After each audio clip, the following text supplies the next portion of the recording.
નમસ્કાર ખેડૂત મિત્રો, આજે આપણે એક ભીંડાના ખેતરમાં ઊભા છીએ.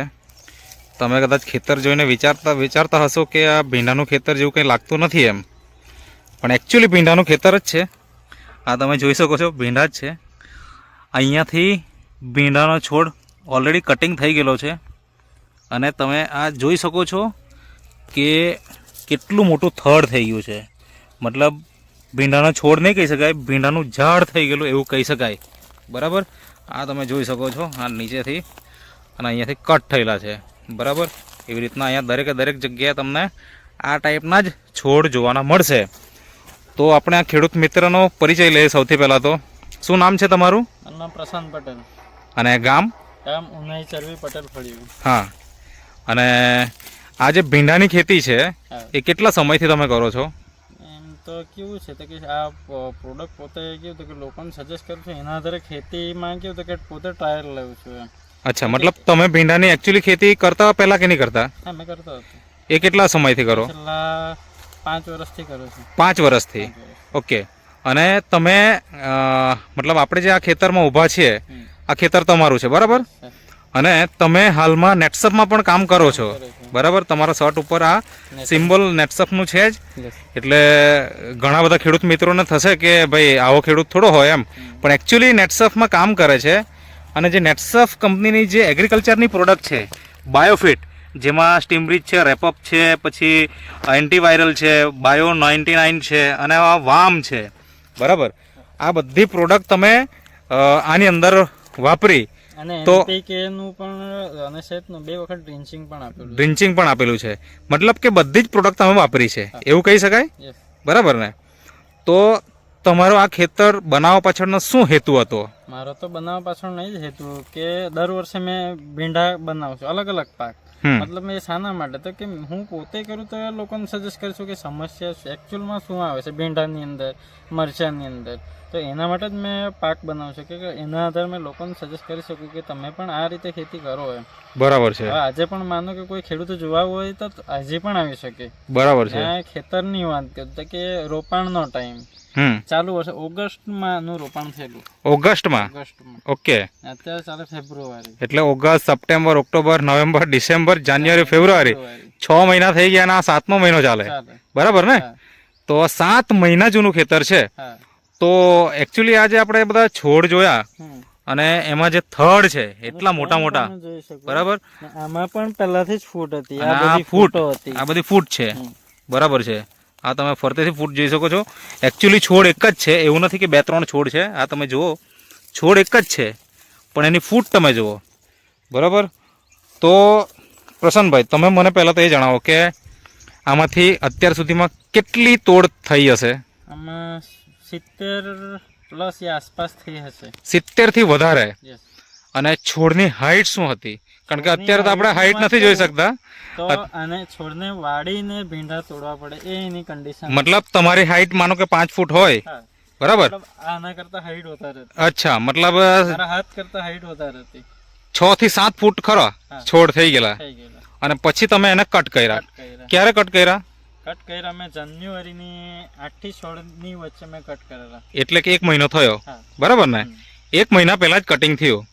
અચ્છા, હજુ હવે આને જ આપણે આ સાઈડમાં પણ તમે જોઈ શકો છો. એવું નથી કે આપણે એક જ જગ્યાએ બતાવીએ છીએ. અને આ તમે જોઈ શકો છો, ફૂલ ઓલરેડી ચાલુ છે અને ફૂટ પણ ચાલુ જ છે. હવે તમે આની અંદર શરૂઆતમાંથી ટ્રીટમેન્ટ કેવી રીતના કરી એ થોડીક વાત કરો. શરૂઆતની વાત કરું કે શરૂઆતના બેઝમાં પાયામાં તો કે પટ આપીને જર્મિનેશન કરેલું. ઓકે. એનાથી કેવું કે વરસાદ ચાલુ હતો. આ વર્ષે વરસાદ સૌથી વધારે બરાબર. એ તો છે, મે મહિનાથી ચાલુ થયેલો તો લગભગ ઓક્ટોબર નવેમ્બર સુધી ચાલતો રહ્યો બરાબર. સમય દરમિયાન કે મારી સાથે જેનું પણ વાવેતર કર્યું તેમના ભીંડા બધાના મારી ગયેલા. પણ આપણું કેવું જર્મિનેશન પટ સાથે મેં આપેલું ને તો એનાથી આ ભીંડા બચી ગયેલા બરાબર. પણ વરસાદ ચાલુ ને ચાલુ રહ્યો કન્ટિન્યુ, એના કારણે સમસ્યા શું આવેલી તો કે ભીંડા બધા નીચે આડા પડી ગયેલા બરાબર. નીચે આડા પડી ગયા એટલે એના માટે મેં NPK, શેત, વામનું મેં એક વખત ડ્રેન્ચિંગ આપ્યું. પછી પાછું 15 દિવસ પછી પાછું રિપીટ કર્યું. તો એનાથી પાછા ઊભા પણ થઈ ગયા સ્ટેન્ડ. મતલબ શરૂઆતના બેઝની વાત કરું તો સ્ટેન્ડ એકદમ પાતળું, અચ્છા, મતલબ અગરબત્તીની છડીની જેમ પાતળું હતું. ઓકે. પણ આની અંદર મેં કમ્પ્લીટ ટ્રીટમેન્ટ કરી આનાથી સ્ટેન્ડની મજબૂતાઈ વધી ગઈ, મતલબ થડ મજબૂત થઈ ગયું, જાડું થયું અને મૂળ ફેલાયા. મૂળ ફેલાય. એની મૂળની વાત કરીએ કે મૂળ અહીંયાથી લઈને આ છોડ છે, આ છોડ થી લઈને પેલા છોડ સુધી મૂળ પહોંચેલા હોય. અચ્છા. કારણ કે મૂળની જાડાઈ પણ હવે આંગળી જેવા તો એના ખાલી મૂળ. તમને કેવી રીતના ખબર પડી ગઈ? મેં જોયું ને. અચ્છા. પાણી જયારે આ વખતે લાસ્ટ એક વખત પાણી મેં એમ જ છોડ્યું એમ, જયારે પાણી છોડ્યું ત્યારે બધા મૂળ દેખાય. બરાબર છે. એના આધારે ખબર પડે, છોડના આધારે જ ખબર પડી જાય કે એના મૂળ કેવા હોય. બરાબર છે. તો આ થડ ના હિસાબે આપણે 100% અનુમાન લગાવી શકીએ. અને જો કોઈ પાક્કો ખેડૂત મિત્ર હશે તો એને તો ખબર પડશે કે એના મૂળિયા ક્યાં સુધી ફેલાયા છે. હા. ને છોડની વાત કરીએ કે એક છોડે એવરેજ 200 સીધી ભીંડા તૂટ્યા છે. ઓકે. પહેલો ફાયદો તો તમને ચોમાસામાં ભીંડા ટકી રહ્યા એ થયો, બરાબર. બીજો ફાયદો એ થયો કે એના મૂળિયા ફેલાયા અને થડ એકદમ મજબૂત થઈ ગયા અને એના કારણે ફૂટ સારી નીકળી. ફૂટ તો નીકળી જ પણ હાઈટ પણ મોટી થઈ, બરાબર, કે જે 6 થી 7 ફૂટ સુધી ગઈ રહી. બરાબર. હવે એની સાથે તમે કીધું ઉત્પાદન, તો ઉત્પાદનમાં શું થયું? બિયારણની વાત કરીએ તો બિયારણ મારું વાવેતર છે 100 ગ્રામનું જ વાવેતર છે. ઓહો. કયું બિયારણ હતું એ? ગૌરી. ગૌરી. અચ્છા. 100 ગ્રામની અંદર મેં 40 કિલો સુધી ઉત્પાદન લીધું છે. 40 કિલો દરરોજનું કે એક દિવસ છોડીને? એક દિવસ છોડીને. એક દિવસ છોડીને 100 ગ્રામ બિયારણમાં 40 કિલોનું ઉત્પાદન. અને માનો કે તાપ જો હોય તો રોજ તોડવું પડે, 20-25 કિલો રોજ તોડવા પડે. ઓકે. તો આ તમારું ખેતર કેટલું હશે? આ પૂરું ખેતર છે અંદાજે? પણ બહુ આઈડિયા નથી. પણ આમાં 100 ગ્રામ જ ભીંડા તમે નાખેલા છે. અને તમે જે પદ્ધતિ અપનાવેલી છે એ બધા ખેડૂત કરતા કંઈક અલગ છે. અહીંયા તમે જોઈ શકો છો ખેડૂત મિત્રો કે એમણે જે આખી પદ્ધતિ અપનાવી છે તો એ એકચ્યુઅલી અહીંયા ડ્રીપ હતી કે? હા, ડ્રીપ છે. બરાબર ને? ડ્રીપ છે ને? અને એક બીજ અહીંયા તમે જોઈ શકો છો તો લગભગ 1 ફૂટના અંતરે, અહીંયા 1 ફૂટના અંતરે એમણે આ રોપેલું છે. અને એ હિસાબે એ લોકોએ મતલબ પહેલાથી જ વિચારેલું હતું કે ભીંડાના છોડ જ એવા એના મતલબ ફૂટ નીકળવાની છે કે આ છોડ મતલબ જેટલા દૂર રોપશું એટલો એનો ગ્રોથ થશે. બરાબર ને? એના હિસાબે તમે આને વચ્ચે મતલબ બે છોડ વચ્ચે તમે 1 ફૂટનો તફાવત રાખ્યો. અને આ જે મતલબ લાઈન છે એના વચ્ચેની જગ્યા કેટલી હશે અંદાજે? 4 ફૂટ. 4 ફૂટ. બરાબર છે. કારણ કે કેવું હતું કે જ્યારે મેં વાવેતર કર્યું ત્યાર પછી આની અંદર કેવું હતું કે પાંદના જેટલા બધા ફેલાયેલા, તેના પણ મારા પર ફોટો છે કે આખો એક છોડ જ મતલબમાં અંદર આખો કવર કરી લે કે માણસ એક જ માણસ ફરી શકે. બરાબર. ગીચ ભરાઈ ગયેલું હતું. અચ્છા.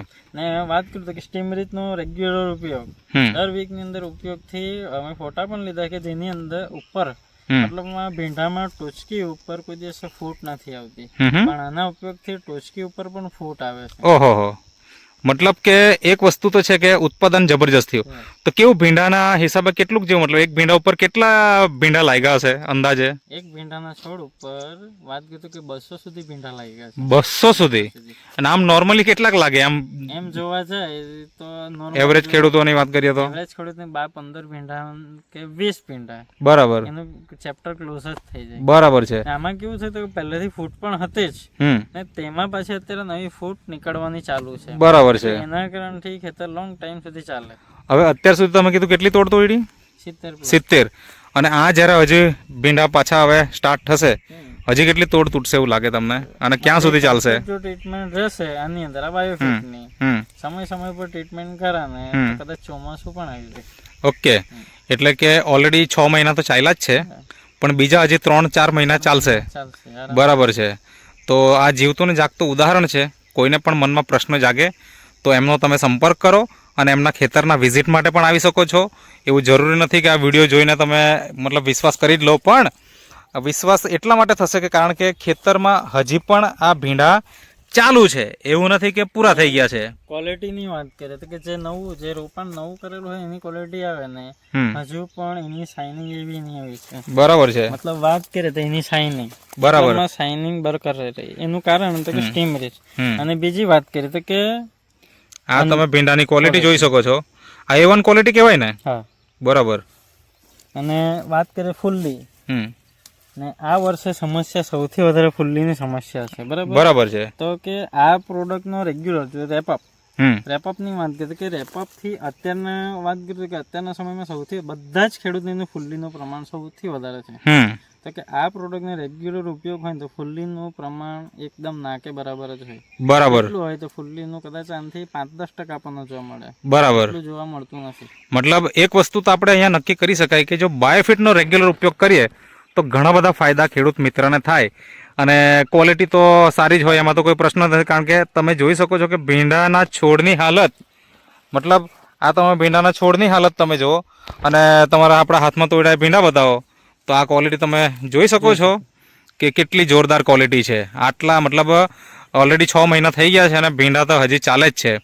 તો વાત માટે પણ અમે બહારથી કેમિકલનો છેલ્લા 2 મહિનાથી કોઈ ઉપયોગ નથી કરતો. આમ કેટલા દિવસ ઉપયોગ કરતા કોઈ કેમિકલનો? કેમિકલની વાત કરીએ તો આપણે એક દિવસ છોડીને સ્પ્રે કરવા જ પડે. હા. હવે એન્ટીવાયરલની વાત કરીએ તો આપણે એન્ટીવાયરલનો જો રેગ્યુલર ઉપયોગ હોય ને તો એક વીકની અંદર એક જ વખત છંટકાવ કરવો પડે. બરાબર છે.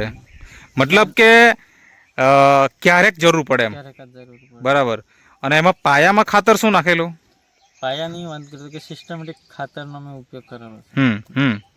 મતલબમાં ખેતીને લઈને વાત કરીએ કે ટોટલી એટલે એક સાથે તમે રાસાયણિક ખાતર આપી દીધું એવું નથી? આની અંદર વાત કરું તો કે રાસાયણિકની અત્યાર સુધીમાં ઓનલી એક જ બેગ ગઈ છે. એક જ બેગ? મતલબ આ તમે ખેડૂત મિત્રો ખેતર જો ત્યાં સુધી દેખાય છે, આ અહીંયા સુધીનું ખેતર છે.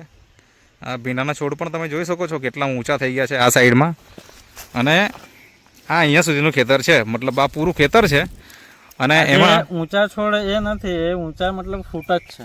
બરાબર, છોડ નથી, ફૂટ છે.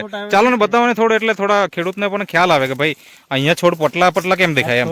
તો એકચ્યુઅલી આ છોડ નથી, આ જોઈ શકો છો એકચ્યુઅલી છોડ તો આ છે. બરાબર ને? હા, કટિંગ થયેલો છે અને આ તો ફૂટ છે. તો ફૂટ અહીંયા સુધી આવી ગઈ. આગળ થોડું બતાવો ને. એટલે એવું નથી કે એક જ છોડ, બધી જગ્યાએ એવી રીતના જ છે. આ પણ ફૂટ જ છે. હા જો આ પણ ફૂટ જ છે. મતલબ મેઇન થડ અહીંયા છે અને આ એની ફૂટ છે. આ બાજુમાં પણ એ જ રીતે છે. આ બાજુમાં પણ અહીંયા પણ તમે જોઈ શકો, અહીંયા જોઈ શકો, પણ આ જ રીતે છે. મતલબ અહીંયા જો, અહીંયા આવો ને, આ તમે જોઈ શકો છો. મતલબ આ રીતે જ બધે ફૂટ આવેલી છે. પરફેક્ટ. જો અહીંયા હા જો એવું નથી કે આમાં પાછી નવી નવી ફૂટો નીકળવાની ચાલુ છે. હા તો છે જ. આ થડ જોવો તમે, આ નવી નવી ફૂટ ચાલુ નીકળવાની. આ તમે થડ જોવો અને એની ફૂટ જોવો. ઘણું હોય તો તે પણ તમે એની અંદર આગળ ગણી શકો.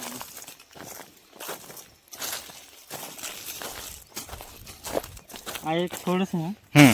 હવે આ આટલો હાઈટ વાળો છે. તમે નજીક આવો ને, ઊભા રહો ને, હાથ ઊંચો કરો ને. મતલબ આ તમે જોઈ શકો છો, આપણે 6 ફૂટની વાત કરી તો એક્ઝેક્ટ 6 થી 7 ફૂટ. પેલા જે સ્ટેન્ડ હતા એના કરતા થોડું અનોર્મલ છે. હા બરાબર. આ છેડા પર છે ખેતર. હા અહીંયા તમે જોઈ શકો છો, આ પાડ ને નજીકમાં છે. ઓકે. તે છતાં પણ આટલી ફૂટ છે અને આટલું જાડું થડ થઈ ગયું. અચ્છા. આની અંદર ગણતરી કરવા જાય તો મેં 120 સુધી મેં ગણ્યા છે ભીંડા. અચ્છા. અંદર 120 સુધી ભીંડા તૂટી ગયા છે. 120 સુધી ભીંડા તૂટી ગયા. એવું પણ નથી કે પેર, હવે બધાની વાત કરીએ કે બધામાં પેર કેવી આવે તો કેક વેત ઉપર આવે. બરાબર. એવું નથી, પેર પણ ટૂંકી પેરો આવે. તો આ પણ એક ફાયદો થઈ ગયો ને કે સીધા ભીંડા વધી ગયા એવું બી નથી. એમ લાગ આવતો ગયો અને પેર પણ સાઈઝ નાની નાની છે, નજીક છે, જેથી ખેડૂતોને ફાયદો થાય.